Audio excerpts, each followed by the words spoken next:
Bismillahirrahmanirrahim. Assalamualaikum warahmatullahi wabarakatuh. Alhamdulillahi ala ihsani wa syukru lahu ala taufiqihi wa amtinani wa asyhadu an la ilaha illallah wahdahu la syarika lahu ta'ziman li sya'ni wa asyhadu anna Muhammadan abduhu wa rasuluhu da'ila ridwani. Allahumma salli alaihi wa ala alihi wa ashabihi wa ikhwani. Para pemirsa yang dirahmati Allah Subhanahu wa taala, pada kesempatan kali ini kita akan bahas tentang kisah Nabi yang mulia Nabi Ismail alaihissalam, Ismail bin Ibrahim alaihi wassalam. Nabi Ismail alaihissalam, Allah Subhanahu wa taala sebutkan dalam beberapa ayat, di antaranya firman Allah Subhanahu wa taala, "Wadhkur fil kitabi Ismail."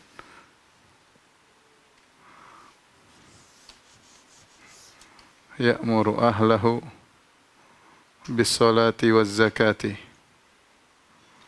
wa kana 'inda rabbih mardiyya. Wa kana 'inda rabbih mardiyya. Kata Allah Subhanahu wa taala, wahai Muhammad, sebutkanlah dalam Al-Qur'an kisah Ismail. Ya, ceritakanlah kisah Ismail. Innahu kana shadiqal wa'di. Beliau adalah seorang yang menepati janji. Wa kana rasulan nabiyya. Wa kana rasulan nabiyya.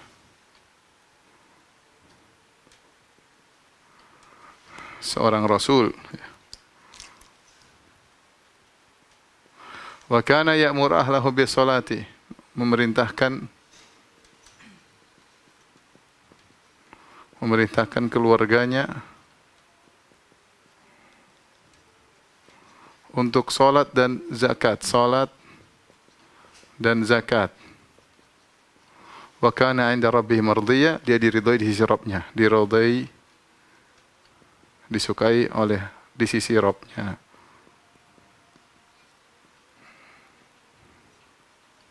Inilah beberapa ciri Ismail alaihissalam. Kata Allah SWT dalam surat Maryam, sebutkanlah dalam Al-Quran tentang kisah Ismail. Ismail alaihissalam. Innahu kana shadiqal wa'di. Dia selalu menepati janji. Ini ciri yang pertama, Nabi Ismail alaihissalam selalu menepati janji. Yang kedua, dia seorang rasul. Yang ketiga, dia memerintahkan keluarganya untuk salat dan zakat. Yang keempat, dia diridhai oleh Allah Subhanahu wa taala. Adapun menepati janji, kata para ulama, ahli tafsir seperti Al-Qurtubi dan yang lainnya, bahwasanya Ismail disebut dengan shadiqal wa'di. Kita tahu semua nabi menepati janji, tetapi Ibrahim ishtahara bidzalik. Dia masyhur dengan menepati janji. Di antara janji yang dia tepati adalah ketika dia ingin disembelih oleh ayahnya, dia mengatakan sajidun insyaallah sabirin, ya. Minas sabirin. Kau akan dapati aku, wahai ayahanda, aku akan termasuk orang yang sabar. Dan benar, ketika Ibrahim akan menyembelihnya, dia bersabar, tidak mengeluh, tidak lari. Ya, oleh karenanya, seperti para ahli tafsir seperti Syinqiti, sebelumnya juga Tahir bin Asyur mengatakan di antara bukti menepati janji, dia berjanji untuk bersabar ketika disembelih dan dia tepati. Di antaranya, ya, di antaranya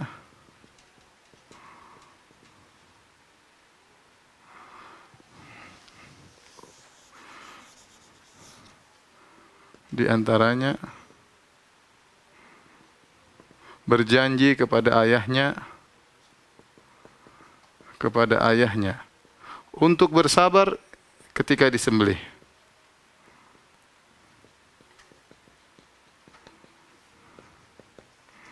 Dan benar-benar beliau bersabar, tidak mengeluh sama sekali, tidak lari, bersabar dengan penuh kesabaran. Ya, nanti akan kita sebutkan kisahnya. Kemudian para ulama juga menyebutkan di antaranya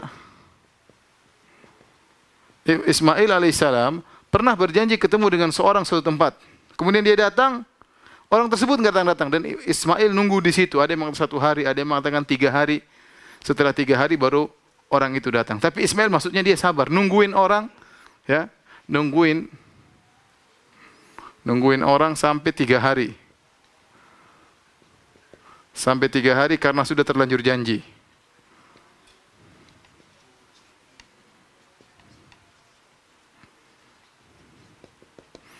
Jadi benar-benar beliau menepati janji. Ya, ini disebut oleh Al-Qurtubi rahimahullah taala dan juga pada tafsir yang lain. Kemudian beliau disebut dengan Rasul. Rasul kepada siapa? Kata para ulama, diutus sebagaimana kata Al-Qurtubi rahimahullah, wa qila ursila ila Jurhum, diutus kepada kabilah Jurhum. Kabilah Jurhum yaitu Arab. Ya, Arab. Kita tahu bahwasanya seluruh nabi diutus kepada kaumnya. Kata Nabi SAW, ya, wa kana an-nabiyyu wa kana al-anbiya, ya, wa kana an-nabiyyu qabli ursila ila qaumihi. Ya. Wa bu'itsu ila nasi 'ammah. Nabi-nabi sebelumku diutus kepada kaumnya. Adapun aku diutus kepada seluruh umat manusia. Oleh karenanya Ismail diutus kepada siapa? Kata para ulama diutus kepada kabilah Jurhum, Arab. Di mana Ismail tumbuh besar di Jazirah Arab, yaitu di Hijaz, di Mekah. Kemudian wa kana amuru ahlahu bis salati waz zakat. Di antara keistimewaan Ismail, dia perhatian sama keluarganya, menyuruh anak istrinya untuk salat dan zakat. Apa maksudnya zakat di sini? Apa maksudnya zakat? Maka apakah syariat zakat? Dan para ulama mengatakan maksudnya zakat di sini ada dua. Ada yang mengatakan zakat maksudnya adalah sedekah secara umum.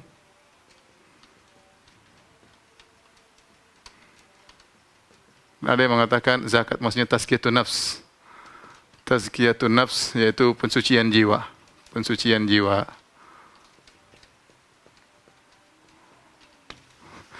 Intinya Ismail alaihissalam punya perhatian terhadap keluarganya, ya. Dan ini tentu yang benar seperti itu, yaitu seorang perhatikan setelah dirinya, dia perhatikan keluarganya. Seorang tidak boleh egois ingin masuk surga sendiri. Dia harus ajak istrinya, anak-anaknya untuk bisa masuk surga. Dan Ismail alaihissalam memperhatikan betul agar keluarganya salat dan untuk bayar zakat atau untuk sedekah, suruh bersedekah oleh beliau, dan dampaknya wa kana inda rabbih mardiyan. Dia diridhai oleh Allah Subhanahu wa taala karena selalu melakukan hal yang mendatangkan keridhaan Allah, maka dia pun diridhai, ya. Al jaza' min jinsil amal, ya. Balasan sesuai dengan perbuatan. Ya. Beliau selalu melakukan hal yang membuat keridhaan Allah, maka dia pun diridhai oleh Allah Subhanahu wa taala. Ada sisi kelima keistimewaan Ismail, di antaranya yang kelima, yaitu apa? Dalam ayat yang lain, beliau bersama ayahnya Ibrahim yang membangun Ka'bah, Kata Allah Subhanahu wa taala, wa idh yarfa Ibrahimul qawaida minal baiti wa Ismailu rabbana taqabbal minna innaka antas samiul alim. Ya, dalam surat Al-Baqarah Allah mengatakan wa idh yarfa Ibrahim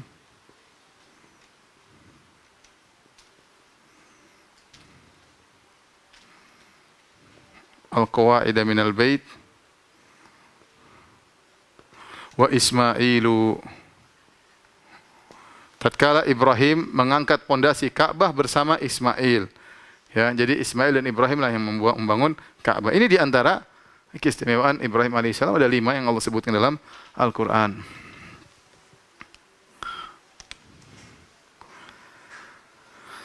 Oleh karenanya di antara sifat tercela adalah menyelisihi janji. Ya, orang menyelisihi janji itu merupakan sifat tercela.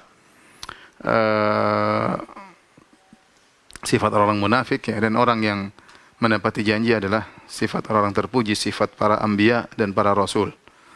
Taib. Para yang dirahmati oleh Subhanahu wa taala, bagaimana kisah lahirnya Ismail alaihissalam? Sudah kita jelaskan, ya, pada pertemuan sebelumnya dalam kisah Ibrahim alaihissalam, ketika Nabi Ibrahim alaihissalam diusir oleh Babil, oleh negerinya di Babil, Najam Numrud dan juga warga negaranya, rakyatnya semua mengusirnya, maka dia keluar dari Babil dengan berdoa, Rabbi habli minas salihin. Dia berdoa, ya Rabbku habli minas salihin.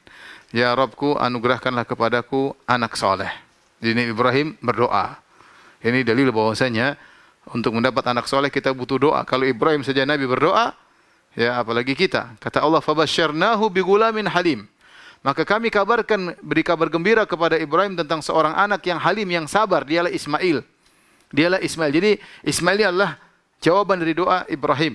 Ibrahim berdoa, maka Allah kabulkan permintaan Nabi Ibrahim alaihissalam dengan Ismail. Tapi subhanallah, berapa tahunkah baru muncul Ismail? Lama. Allah kabarkan fabasyarnahu bigulamin halim. Kami beri kabar gembira kepada Ibrahim tentang seorang anak yang sabar, yaitu Ismail nanti. Tapi kapan Allah kabulkan? Jadi Ibrahim kira-kira keluar dari Babil, umur beliau masih muda, ya. Sami'na fatan yadhkuruhum, ayat yang kita bahas pada pertemuan kemarin, yaitu bahwasanya mereka mengatakan ada seorang pemuda yang mencela-cela tuh patung-patung kita. Jadi artinya Ibrahim masih pemuda, ada yang mengatakan belasan, taruhlah umurnya 20, Kemudian dia pergi ke Haran menikah dengan Sarah, ya taruhlah umurnya 20 sekian. Kemudian kapan baru punya anak Ismail? Subhanallah, disebutkan baru punya anak tatkala berumur 83 tahun. Jadi dari umur 20 sampai 83, puluhan tahun menunggu. Allah tidak langsung kabulkan doa Nabi Ibrahim alaihissalam. Jadi Allah punya hikmah. Tidak semua berarti kalau kita berdoa harus dikabulkan saat itu. Allah tahu kapan waktu yang tepat untuk kita dikabulkan doanya. Lihatlah Ibrahim alaihissalam berdoa umur 20-an, baru dikasih anak 60 tahun berikutnya. Bayangkan. 60 tahun berikutnya baru dikasih anak, baru dikabulkan. Ya. Lihatlah Yakub alaihissalam. Ketika Yusuf alaihissalam hilang, dibuang oleh kakak-kakaknya, dia berdoa. Bahkan tiap hari menangis, minta agar Yusuf kembali. Tapi kapan kembali? Ada yang mengatakan setelah 80 tahun, ada yang mengatakan setelah belasan tahun. Intinya tidak langsung dikabulkan. Kita serahkan kepada Allah. Kita boleh mereka-reka apa yang terbaik bagi kita, tapi yang lebih tahu yang terbaik bagi kita adalah Allah Subhanahu wa taala, pencipta kita. Allah lebih tahu ya tentang diri kita daripada diri kita sendiri.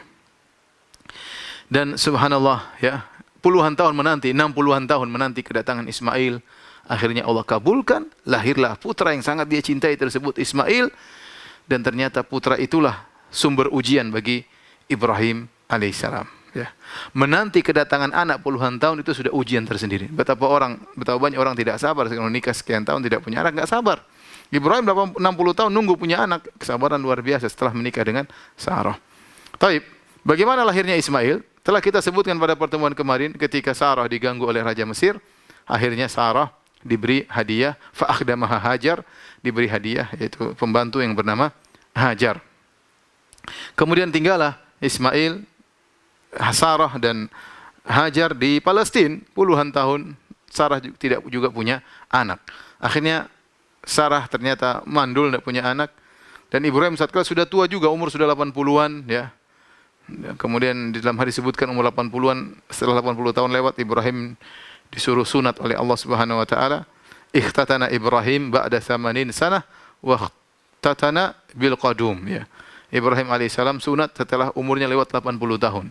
Dan dia disunat dengan al-qadum. Al-qadum ada dua pendapat. Ada yang mengatakan qadum maksudnya kampak, ada yang mengatakan qadum adalah nama kota. Dia disunat di suatu kota namanya al-qadum ya. Intinya setelah usia 80 tahun ya, akhirnya Sarah pun kasihan sama suaminya. Suaminya yang punya anak, akhirnya Sarah mengatakan, "Sudahlah, kau nikahilah Hajar atau kau gaulilah Hajar." Akhirnya Sarah pun menghadiahkan Hajar kepada Ibrahim alaihissalam.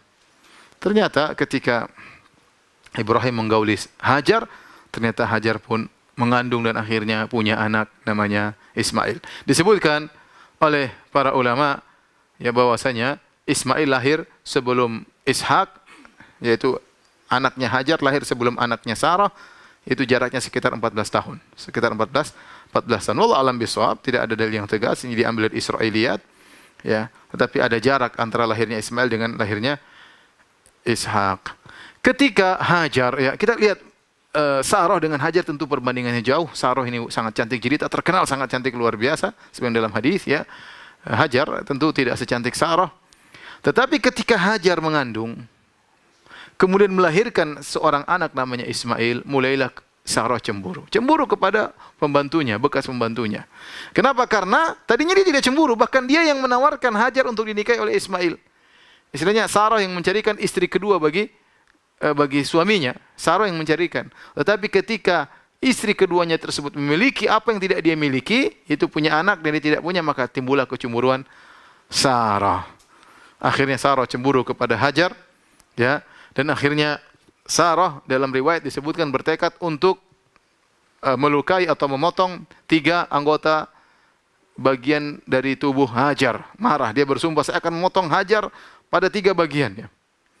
Ya, akhirnya Ibrahim kasih ide, ya, agar Sarah tetap menjalankan sumpahnya, maka Ibrahim menyuruh Sarah untuk melakukan 3 pemotongan tersebut. 2 di telinga, dibuat lubang telinga. Kemudian salah satunya menyunati Hajar. Jadi Sarah melakukannya 2 di lubang, 2 telinga dilubangi, dan kemudian menyunati sunat kepada Hajar, ya. Dan akhirnya Sarah pun cemburu, ya. Sarah pun cemburu. Akhirnya kecemburuan semakin besar. Akhirnya Allah menyuruh Ibrahim untuk membawa dari Hajar dan Ismail putranya ke Mekah. Dan lihat dalam hal ini Ibrahim sama sekali tidak marah sama Sarah. Kenapa? Dia tahu bahwasanya Sarah itu orang baik, wanita baik. Bukankah Sarah yang menawarkan Ibrahim untuk menikah dengan Hajar? Yang menawarkan siapa? Sarah. Dan Sarah wanita soleha. Tidak ada yang ragu tentang kesolehan Sarah. Tatkala semua orang kafir, Sarah beriman. Sampai Ibrahim waktu berjalan di Mesir, dia mengatakan, wahai Sarah, tidak ada yang beriman di atas muka bumi di Mesir kecuali aku dengan engkau.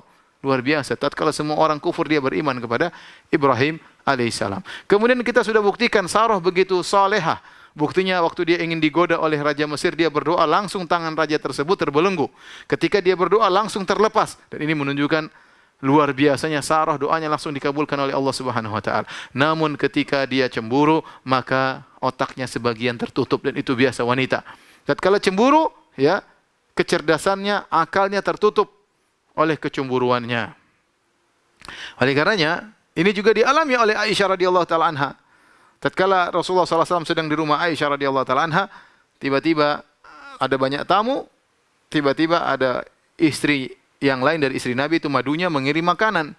Maka Aisyah pun cemburu, maka dia pun memukul tangan pembantu yang membawa makanan dari madunya, maka makanan tersebut yang di atas piring jatuh, piringnya pecah, makanan berhamburan. Ketika Nabi melihat makanan berhamburan, Nabi pun mengumpulkan makanan tersebut dengan piring yang baru dari milik Aisyah. Kemudian Nabi berkata, gharat ummukum, ibunda kalian sedang cemburu. Ibunda kalian sedang cemburu. Maksudnya Nabi mengingatkan kepada para sahabat, jangan kalian mencela istriku, yaitu istriku Aisyah adalah ibunda kalian. Dia melakukan kesalahan ini kenapa? Karena dia cemburu. Karena dia cemburu. Bahkan dalam sebagian ulama berpendapat, Rasulullah berkata, gharat ummukum, artinya ibunda kalian Sarah juga dulu cemburu, sebagaimana Aisyah sekarang cemburu. Sebagaimana kalian tidak mencela Sarah dahulu ketika cemburu ibunda kalian Sarah cemburu, maka demikian juga jangan cela Aisyah karena dia melakukan kesalahan karena kecemburuan. Ibnu Hajar rahimahullah tatkala mengomentari hadis ini, gharat ummukum, ibunda kalian sedang cemburu, dia mengatakan fihi isyaratun ila adami muakhadhatil ghaira bima yasduru minha li'annaha fi tilkal hala yakunu aqluha mahjuban bi syiddatil ghadab alladhi atharathu al ghairah. Ya, kata Ibnu Hajar, hadis ini menunjukkan tidak boleh kita menghukum wanita yang sedang cemburu kalau dia melakukan suatu kesalahan. Karena ketika dia sedang cemburu, akalnya ditutupi dengan kerasnya kecemburuannya, ya, sehingga akalnya tertutup, ya. Oleh karenanya diriwayatkan dengan sanad yang kuat atau sanad yang baik dari Aisyah secara marfu', Nabi pernah bersabda, annal ghaira'a la tubsiru asfalal wadi min a'lahu. Bahwasanya wanita kalau sudah cemburu, dia tidak bisa bedakan mana dasar lembah dan mana atas lembah saking cemburunya. Dan itu sifat wanita. Ini harus dipahami oleh para laki-laki, ya. Kalau istri kita cemburu, maka kita harus banyak-banyak memaafkan, ya.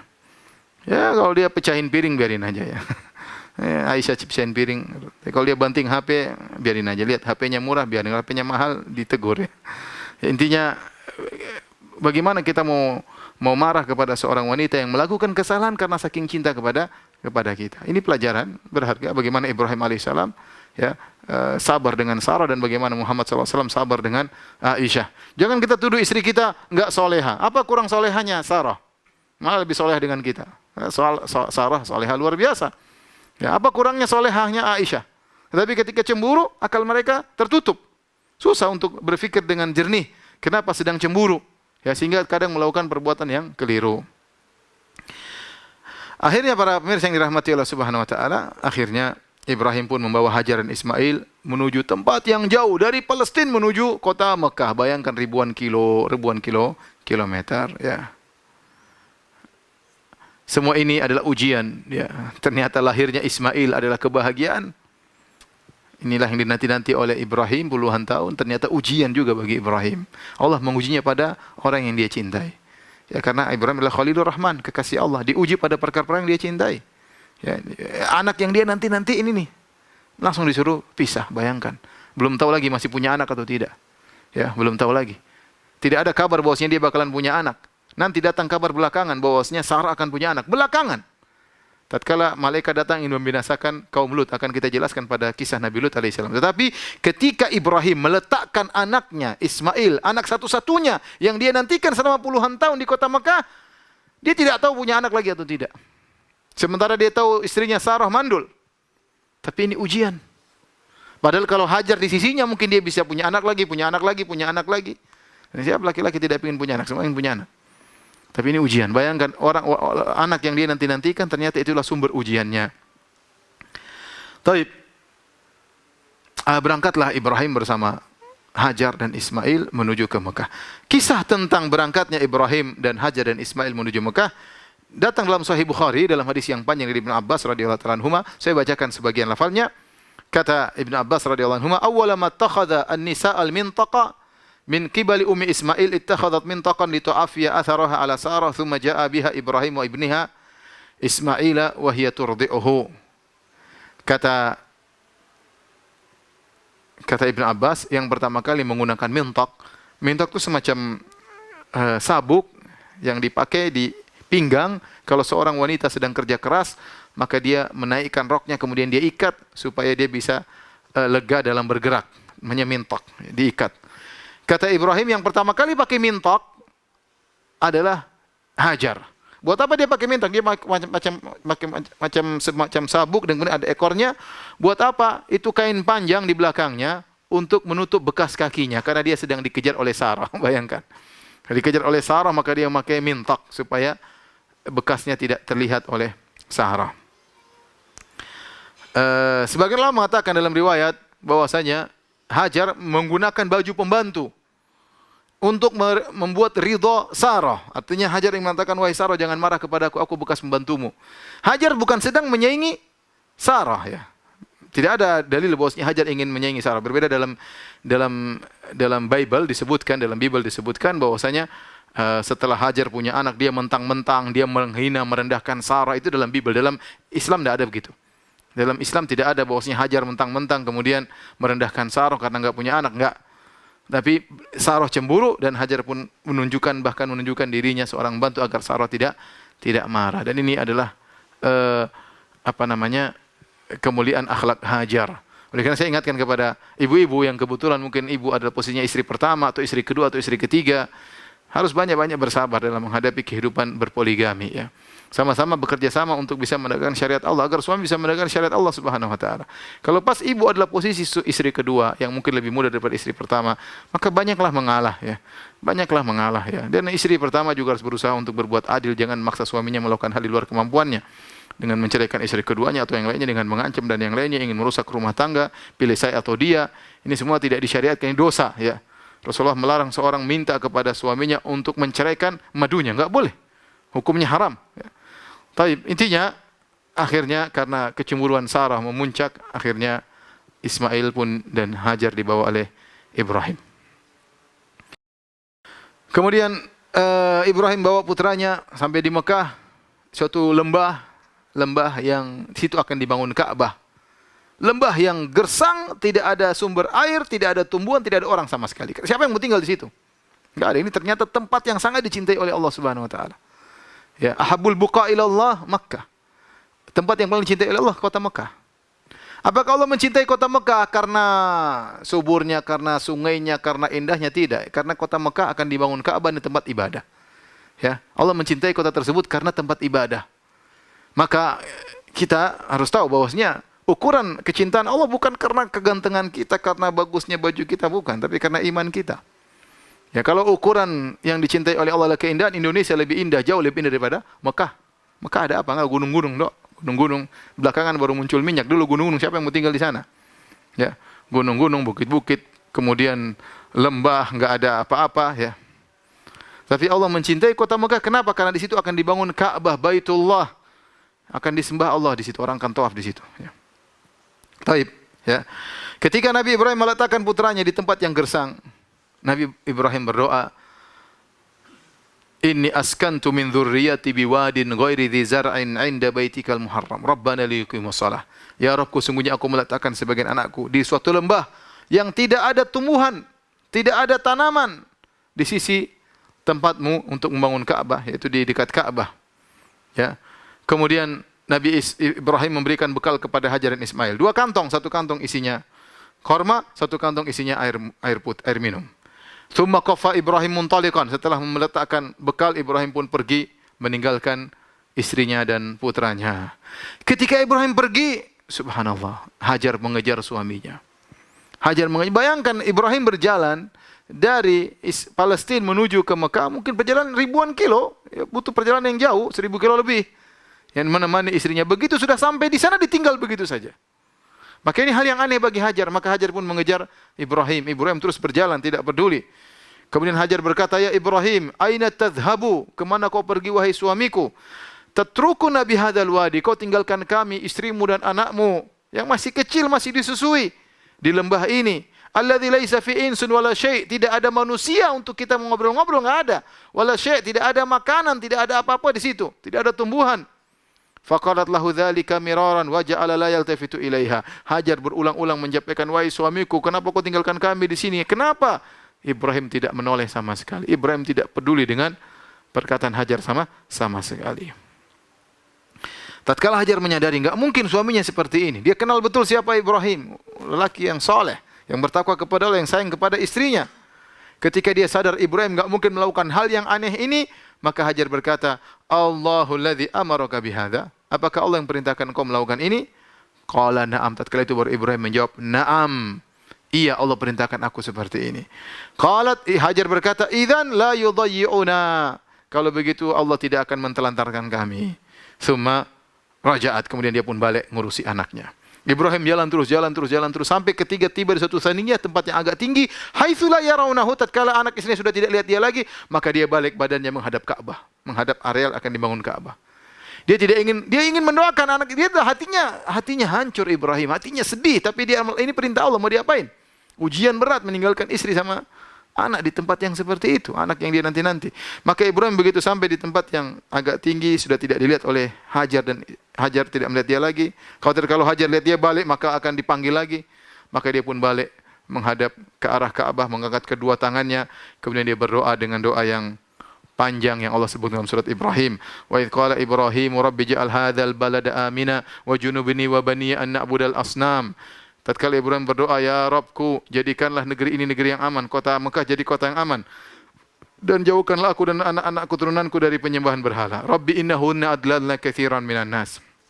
Ya Rabbku, sungguhnya patung-patung tersebut banyak menyesatkan manusia. Faman tabi'ani fa innahu minni. Barang siapa mengikuti aku, dia bagian dariku. Wa man asani fa innaka ghafurur rahim. Kata Ibrahim, barang siapa bermaksiat kepadaku, sungguhnya engkau Maha Pengampun lagi Maha Penyayang. Ibrahim luar biasa, hatinya sangat lembut. Dia mengatakan, "Ya Allah, kalau ada orang bermaksiat denganku, engkau Maha Pengampun, engkau Maha Penyayang." Dia tidak mengatakan ada yang bermaksiat kepadaku, binasakan dia ya Allah. Tidak, Ibrahim tidak demikian. Ya, lembut hati Ibrahim alaihissalam. Kemudian dia berdoa lagi, "Rabbana inni askantu min dzurriyyati biwadin ghairi dzi zar'in inda baitikal muharram. Rabbana liyuqimus shalah faj'al afidatan minan nasi tahwi ilaihim warzuqhum minats thamarati la'allahum yashkurun." Dia berdoa, "Ya Rabb, ya Rabbku, sungguhnya aku meletakkan anakku di suatu lembah yang tidak ada apa-apa, tidak ada tumbuhan sama sekali. Untuk apa? Agar anak-anakku menegakkan salat. Maka jadikanlah hati-hati manusia condong kepada mereka dan berilah rezeki kepada mereka dari buah-buahan, semoga mereka bersyukur." Subhanallah, Nabi Ibrahim berdoa dan doanya dikabulkan oleh Allah Subhanahu wa taala. Sampai sekarang semua orang rindu untuk pergi ke Mekah, ya. Saya tidak bayangkan bagaimana kerinduan kaum muslimin untuk bisa pergi ke Mekah untuk tawaf, padahal biayanya besar, ya, padahal mengeluarkan biaya, padahal sana capek, letih, tawaf dengan penuh keramaian, apalagi musim haji harus melaksanakan manasik. Tapi subhanallah, setiap orang ingin tiap tahun haji. Ya, kenapa? Karena sudah di doanya Nabi Ibrahim dikabulkan, kerinduan kepada kota tersebut. Ya. Terus Nabi Ibrahim berdoa, ya, sambil meninggalkan kedua orang yang sangat dia cintai, yaitu anak dan istrinya. Akhirnya ketika Hajar kembali, mulailah Hajar menyusui anaknya, makan korma yang dijadikan bekal oleh Ibrahim, korma dan air putih. Kemudian dia mulai menyusui anaknya. Ketika makanan habis, air minum pun habis, mulailah susunya Hajar pun kering. Mulailah tatkala susunya Hajar tidak keluar lagi, air susu, mulailah Ismail pun kehausan. Mulailah Ismail pun menangis, sekecil Ismail menangis dan menggeliat-geliat. Hajar bingung apa yang harus dia lakukan. Dia tidak tega melihat anaknya menggeliat kehausan, kelaparan, kesakitan. Maka Hajar harus berusaha. Maka dia pun pergi ke Bukit Sofa. Bukit yang terdekat di situ. Kemudian dia melihat ke arah depan, ke arah kanan, ke arah belakang. Apakah ada orang bisa dimintain tolong? Ternyata tidak ada. Maka kemudian dia turun menuju ke Bukit Sofa. Kebetulan antara Bukit Sofa dan Bukit Marwah ada semacam landai. Jadi orang kalau situ pasti cepat. Yang sekarang dijadikan datar, tidak landai lagi, tapi dijadikan datar, kemudian dikasih lampu hijau sebagai tanda ini areal dulu Hajar berjalan dengan cepat di areal tersebut. Maka kemudian dia pergi menuju Marwah. Sampai di Marwah kemudian dia pun melihat lagi kanan kiri, adakah orang bisa minta tolong? Tidak ada. Kemudian dia turun lagi. Terus 1, 2, 3, 4, 5, 6 sampai 7 kali di Marwah. Waktu Nabi menyampaikan cerita ini, Nabi berkata, "Fadzalika sa'yun nasili bainahuma." Itulah sebabnya kenapa manusia melakukan sa'i antara Safa dan Marwah, gara-gara kisah Hajar. Inilah sebab syariatnya kenapa ada sa'i. Makanya seorang tatkala sa'i dia menghidupkan, merenungkan tentang kisah Hajar, bagaimana susahnya dia mencari bantuan untuk putranya Ismail. Sampai akhirnya ketiga yang ketujuh kali sudah sampai di Marwah, tiba-tiba Hajar mendengar suara. Fatasamma'at, kemudian dia mendengar lagi. Dia mengatakan, "Sahin, diam kamu, diam, ada suara." Dia berusaha mendengar lagi. Ya, kemudian dia berkata, "Qad asma'ta, kau telah mendengarkan suara." Dia berbicara dengan sumber suara. "Fa in kana indaka ghiwas, kau sudah mendengarkan suaramu. Kalau kau punya bantuan, bantulah aku." Ternyata fa idza hiya bil malak inda maudhi'i Zamzam, tiba-tiba ada malaikat Jibril datang. Datang menuju Ismail yang diletakkan dekat sumber Zamzam. Fabahatha bi aqibihi wa qala bi janahi. Kemudian malaikat tersebut menggali pasir dengan kakinya, dengan tumitnya atau dengan sayapnya. Hatta dhaharal ma', tiba-tiba keluar air Zamzam. Maka Hajar pun begitu gembira melihat air keluar, sumber air. Faja'alat tuhawwidhuhu, maka dia pun mulai membendung air tersebut. Kenapa air terus mengalir keluar? Dia khawatir ini keluar terus habis. Maka dia dibuat bendungan oleh Hajar supaya airnya tidak habis. Kemudian wa ja'alat taghrifu minal ma', dia ambil isi air di tempat siqanya, tempat airnya, ya. Dia masukin air, wa yafur, air keluar dengan deras. Kemudian dia bendung supaya tidak habis. Rasulullah SAW ketika menceritakan hal ini, Rasulullah SAW mengomentari. Beliau berkata, "Yarhamullahu umma Ismail." Semoga Allah merahmati ibunya Ismail itu Hajar. "Lau tarakat Zamzam aw lam tagrif minal ma' lakanat Zamzam ainan ma'inan." Seandainya Hajar tidak membendung, maka air Zamzam tadi akan mengalir seperti sungai di kota Mekah. Tapi karena dia bendung, airnya berhenti, akhirnya jadi sumber air. Ya, ini semua qadarullah, ya. Qadarullah. Tapi kata Nabi, seandainya dia biarkan akan menjadi air yang mengalir di kota Mekah. Akhirnya setelah ada air Zamzam, maka Hajar bisa hidup bersama air Zamzam. Tidak ada makanan lain, tidak ada buah, tidak ada daging, tidak ada pisang, tidak ada beras, tidak ada korma, air Zamzam tok.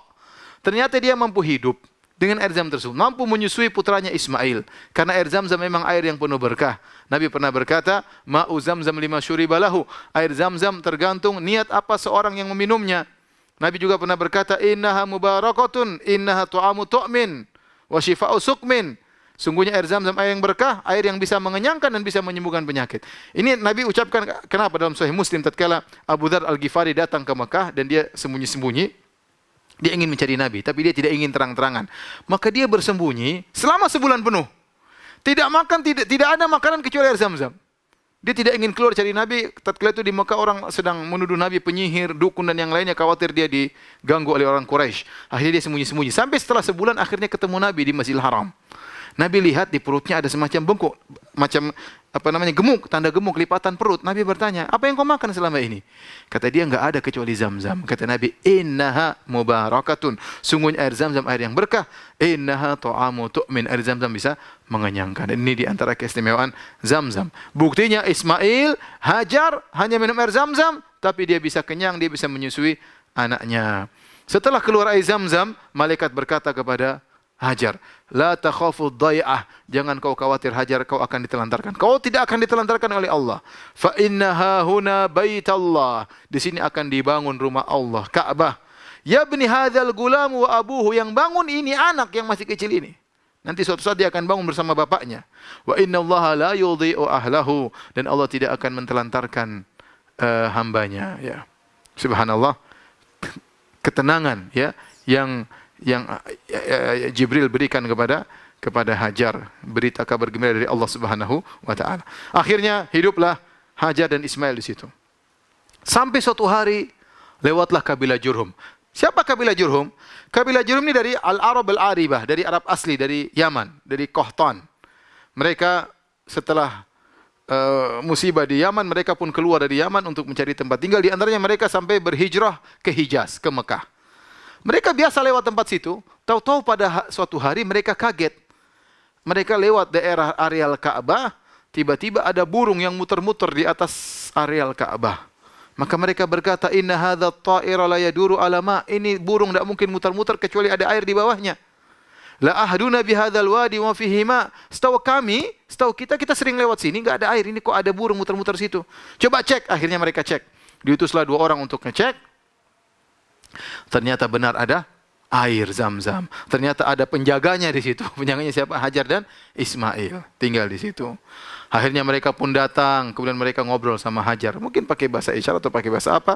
Intinya mereka berkata, "Ata'dzalina lana an nanzila indaki?"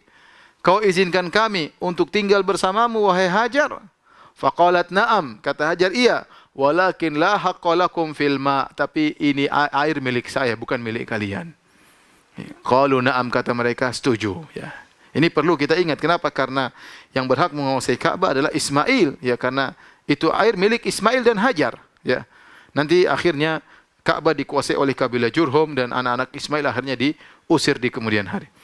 Jadi Hajar mengatakan, ya, silakan kau tinggal bersama kami, tapi ini air adalah milik kami.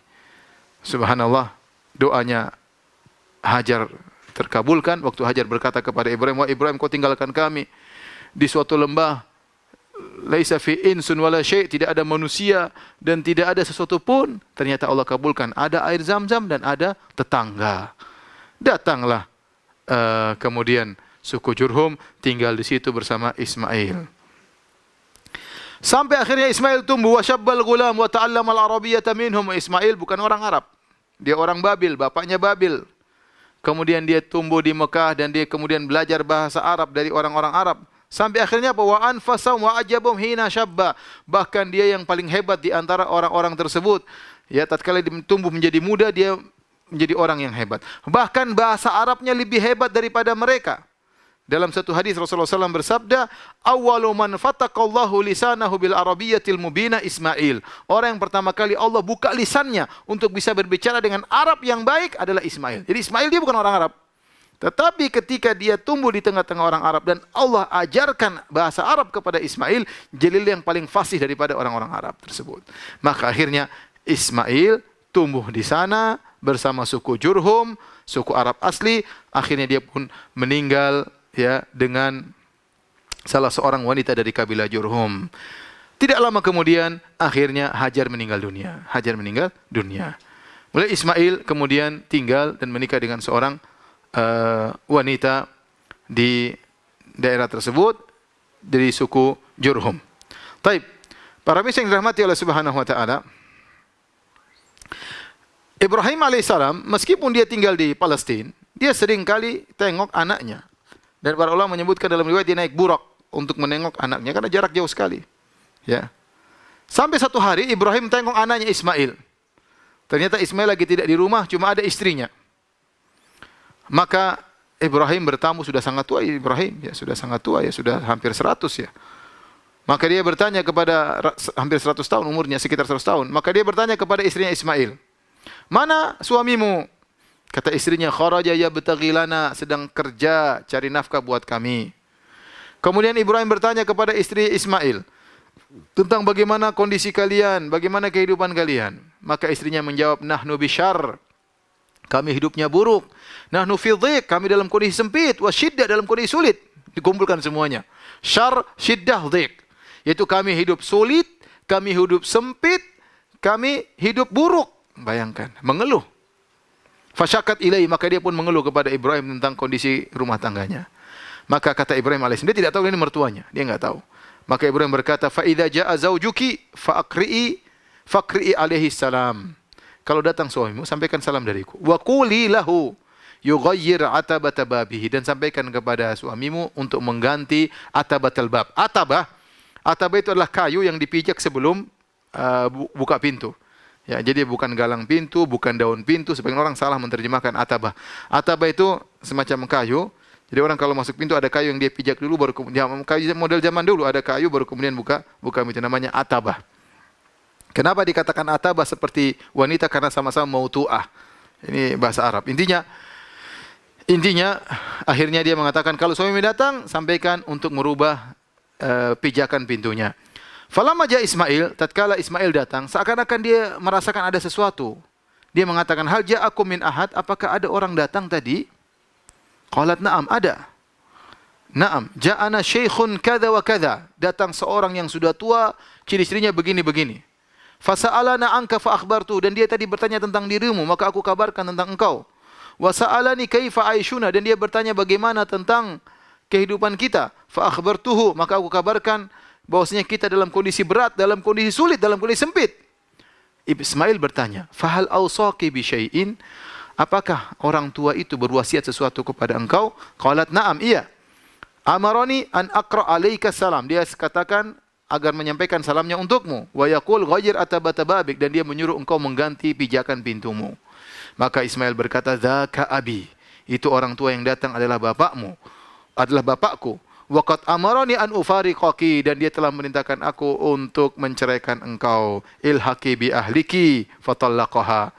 Kata Ismail, pulanglah ke rumah orang tuamu, maka akhirnya diceraikan oleh Ismail alaihissalam. Timbul pertanyaan, kalau ada bapak kita bilang, "Nak, ceraikan istrimu," boleh enggak? Kalau ada orang tua kita, bapak kita bilang, "Nak, ceraikan istrimu," boleh enggak? Ada dalilnya. Boleh. Ismail menceraikan anaknya gara-gara disuruh apa? Ibrahim alaihissalam. Ya.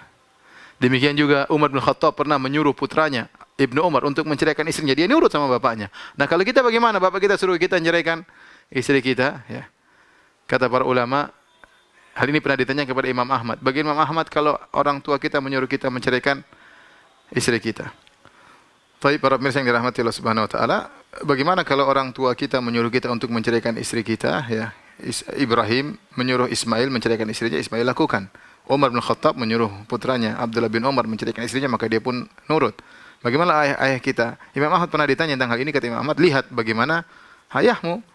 Kalau memang ayahmu seorang alim yang berilmu, kemudian menyuruh untuk menceraikan istri karena ilmu, maka patuhlah. Tapi kalau orang tuamu ternyata bukan orang berilmu, ya bukan karena dasar syar'i, maka tidak perlu nurut kepada orang tua. Akhirnya Ismail menceraikan wanita tersebut. Setelah itu dia menikah dengan wanita yang lain. Hajar sudah meninggal dunia, ya. Ibunya sudah meninggal dunia. Kemudian dia menikah lagi dengan wanita dari kabilah Jurhum yang lain. Maka tidak lama setelah menikah, Ibrahim datang lagi nengok. Ketemu lagi ke rumah istri Ismail, ternyata suaminya lagi tidak di rumah. Maka Ibrahim bertanya kepada istrinya, "Kemana Ismail?" Kata istrinya, "Kharaja yabtaghi lana," sedang mencari nafkah, sedang berburu. "Kaifa antum?" Bagaimana kondisi kalian? Ibrahim bertanya tentang kondisi kehidupannya. Maka wanita ini berkata apa? "Nahnu bi khairin wa sa'atin." Kami dalam kondisi lapang, kami dalam kondisi baik. Bayangkan kondisinya sama. Tapi istri kedua ini pandai bersyukur. Dia mengatakan, "Nahnu bi khair," kami dalam kondisi baik. "Nahnu bi sa'ah," kami dalam kondisi lapang. Yang awal tadi bilang apa? Sempit, syar, dhiq, ya. Syiddah. Sempit, sulit, ya. Berat, ya. Yang ini enggak, kami dalam kondisi lapang, dalam kondisi baik. Kemudian dia memuji Allah Subhanahu wa taala. Bayangkan. Ya, kadang sebenarnya sama, sikap wanita beda-beda. Ada yang pandai bersyukur, ada yang pandai memaki, ya. Faqala ma ta'amukum, maka Ibrahim bertanya, "Apa yang kalian makan?" Qalatil lahm, kami makan daging. Qala fama syarabukum, apa yang kalian minum? Qalatil ma, air putih, enggak ada beras, ya, enggak ada jagung, enggak ada korma, cuma ada daging sama air. Qala Allahumma barik lahum fil lahmi wal ma. Nabi Ibrahim berdoa, "Ya Allah, berkahilah mereka pada daging dan air." Nabi SAW mengomentari, "Walam yakun lahum yawma idzin habbun," tidak ada biji-bijian tatkala itu di Mekah. Walau kana lahum da'a lahum fi, kalau seandainya ada biji-bijian di situ, Nabi Ibrahim akan doakan supaya berkah. Subhanallah, kebetulan di Ismail enggak ada beras. Seandainya Ismail makan beras, didoain oleh Ibrahim, maka beras akan banyak di kota Mekah. Tapi enggak ada, cuma ada daging sama air putih, itu yang didoakan. Fahuma la yakhlu alaihima ahadun bi ghairi Makkah illa lam yuwafiqahu. Dan subhanallah, di Mekah kalau cuma makan daging dan air saja tidak mengapa, perut tidak sakit. Di tempat lain orang kalau cuma makan daging dan air saja bisa mengalami sakit. Tidak misalnya tidak makan yang lain, tidak ada sayur, cuma daging air saja bisa mengalami sakit. Tapi untuk di Mekah tidak mengapa berkat doa Ibrahim. Kemudian Ibrahim berkata, "Fa idza jaa zaujuki faqri'i alaihi salam." Kalau datang suamimu sampaikanlah salam dariku. Wa murihi yuthbitu atabata babihi, dan perintahkanlah kepada dia untuk mengkokohkan pijakan pintunya. Falamma jaa Ismail qala hal atakum min ahad. Tatkala Ismail datang, Ismail bertanya kepada istrinya, hal atakum min ahad, apakah telah datang kepada kalian seseorang? Perhatikan sini. Ismail mengatakan hal atakum, padahal istrinya cuma satu. Ini boleh seorang mengatakan kepada seorang wanita antum, enggak ada masalah, ya. Hal atakum. Ismail tidak berkata hal ataki. Jadi kita bilang kepada seorang, kita bilang assalamualaikum boleh, assalamualaikum boleh. Wanita assalamualaikum boleh. Ya, wanita saja kita boleh bilang antum, apalagi sesama orang. Misalnya kita bilang antum gimana, ya. Anta boleh, antum juga boleh, enggak ada masalah. Dalam bahasa Arab itu lapang. Ya, antum bilang antum itu salah, harusnya anta. Enggak, ini boleh dalam bahasa Arab. Antum penghormatan, kita bilang gimana kabar antum meskipun dia sendiri. Ya, kita boleh anta, boleh antum, enggak ada masalah. Ini boleh dalam bahasa Arab. Hal atakum min ahad, apakah datang kepada engkau seseorang? Qalat na'am, iya ada. Atana syekhun hasanul hay'ah. Bayangkan dia orang yang mulutnya baik, suka husnudzon. Istri ini waktu ditanya, tadi datang seorang laki-laki, Masya Allah baik penampilannya. Beda dengan istri yang pertama, ada orang tua datang tadi, titik. Ini enggak. Atana syekhun hasanul hay'ah, datang seorang penampilan sudah tua, penampilannya bagus, wa asnat alaihi, dipuji lelaki tersebut. Ya, orang tergantung cara pandang. Istri pertama pandangannya buruk, terus istri kedua enggak. Pandangannya baik, menghormati orang lain, suka bersyukur. Fasa'alani anka fa akhbartu. Dia bertanya kepadaku tentang engkau wahai suamiku. Fasa'alani kaifa aishuna, dan dia bertanya kepada kita tentang bagaimana kepadaku tentang kehidupan kita. Maka aku jawab bahwasanya kita dalam kondisi baik. Fa'awsaki bi syai', apakah orang tua itu mewasiatkan sesuatu kepadamu? Qalat na'am, iya. Huwa yaqra'u 'alaika salam, dia menyampaikan salam kepadamu, wa ya'muruka an tuthbita atabata babik, dan dia menyuruhmu untuk mengkokohkan pijakan pintumu. Qala dzaka abi, kata Ismail, itu adalah ayahku. Wa antil atabah, dan engkau adalah pijakan kakiku, pijakan pintu. Wa amaroni an umsikaki, dan dia memerintahkan aku untuk mempertahankan engkau. Akhirnya Ismail berlanjut pernikahannya dengan wanita ini, dan lahirlah anak-anak, yang anak-anak Ismail tersebut disebut dengan Al-Arab Al-Musta'ribah. Ini sudah pernah kita singgung, Arab campuran. Ini sudah kita singgung ketika kajian tentang Nabi Hud. Jadi Arab, ya, ada 3 Arab. Al-Arab Al-Ba'idah,